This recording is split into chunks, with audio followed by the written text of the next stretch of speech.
Je déclare lancer l'Assemblée générale élective du collectif des chefs d'établissement privés du département de l'Atlantique. Je vous remercie. Après 3 ans d'exercice, le bureau du collectif des chefs d'établissement secondaire privés de l'Atlantique en assemblée générale élective. Objectif, faire le bilan des travaux menés par le bureau depuis novembre 2021 et procéder à l'élection d'un nouveau bureau avec leur pairs. Le présent rapport fait le point des activités du collectif sur 3 années consécutives qui consacrent la fin de la deuxième mandature du collectif, les progrès accomplis et les nouveaux défis qui se profilent à l'horizon. Nous avons hérité d'une trésorerie estimée à 1 743 750 francs. Cette mandature avait totalisé 262 adhésions et 567 cotisations, soit une recette totale évaluée à 4 190 000. Sur les 3 années, nous avons mobilisé une recette totale de 5 546 750 francs et une charge évaluée à 4 995 360 francs.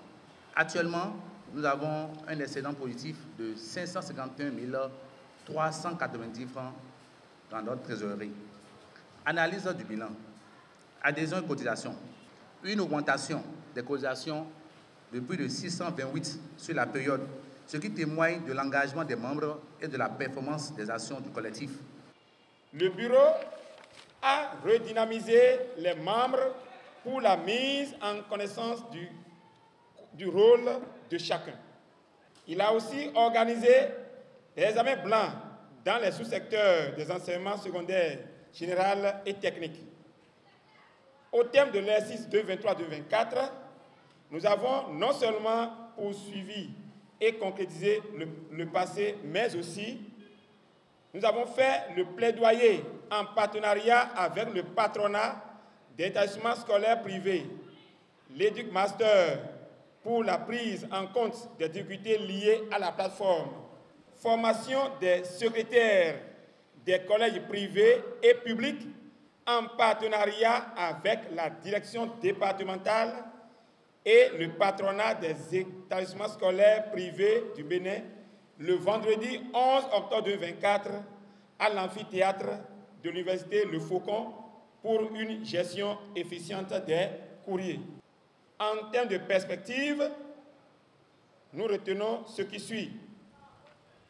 Nous souhaiterions exhorter les chefs d'établissement à prendre part aux formations, aux séances d'information et aux réunions les concernant.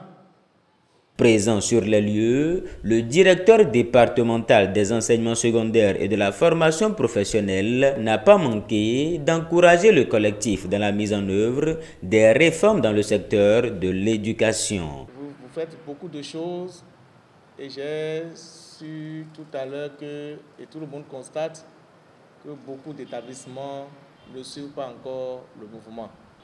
Je les invite, c'est un appel à travers ceux qui sont là, à rejoindre les rangs pour rendre le collectif des établissements privés plus fort. Il y en a qui continuent d'évoluer dans la clandestinité. Et nous sommes prêts à vous accompagner. Nous avons conçu une fiche en direction des maires. Les maires vont distribuer ça au CA et laisser à leur retour au chef quartier qui vont nous aider à recenser tout ce qu'il y a comme établissement privé sur leur territoire de compétence. On fera le tri et ceux que nous ne connaissons pas, nous n'allons pas nous intéresser à ceux-là. Nous allons tout simplement faire la liste de ceux que nous connaissons, que nous allons afficher, on va faire afficher dans les mairies, dans les bureaux des CA et des CV, CQ, et à la veille de la rentrée, il y aura des communiqués pour orienter les parents vers ces endroits-là, pour aller vérifier les écoles reconnues par l'État qui peuvent recevoir leurs enfants. L'État a sorti des tests pour établir des cartes d'identité scolaires suivant des normes bien précises. Et c'est une exigence pour les cartes d'identité, c'est 1 180 francs par élève.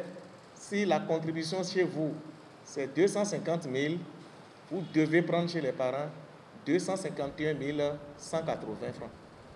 et les 1100. Donc je voudrais inviter aussi le bureau qui va venir là, de veiller à ce que ça commence par se réaliser. En dehors de ça, il y a les livrets scolaires aussi. À la suite des rapports synthétisés des membres du bureau sortant, il a été procédé à l'élection du nouveau bureau.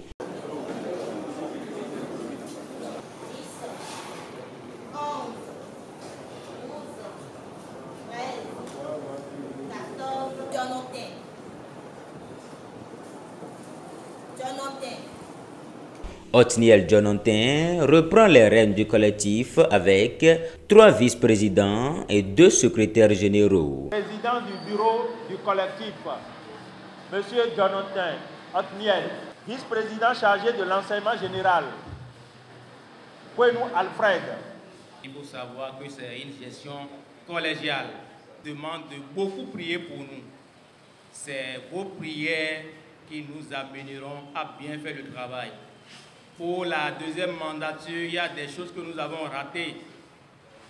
Nous prenons l'engagement de tout corriger pour qu'à la fin de cette deuxième mandature, nous puissions terminer et pour que le collectif au niveau de l'Atlantique soit envié au niveau de tous les départements. Et l'autre chose, selon le nouveau test qui a été adopté, c'est désormais en août, c'est-à-dire fin août, qu'on va tenir les AG et ordinaires. Donc pour ce faire, la prochaine AG extraordinaire, disons ordinaire, ce sera août 2026. Si bien que quand on finit l'AG, ça va permettre à ce que tous les étudiants soient disponibles pour venir. Avant, on tient ça en plein scolaire, ça veut dire que certains sont occupés, ils ne viennent pas. Je place d'abord ce mandat actuellement d'abord sous le signe d'un défi.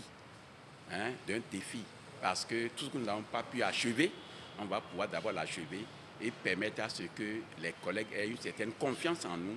Le nouveau bureau pour le compte des 3 prochaines années invite d'ores et déjà les chefs d'établissement à suivre le rythme du collectif et à œuvrer pour une bonne image des établissements secondaires privés auprès du gouvernement.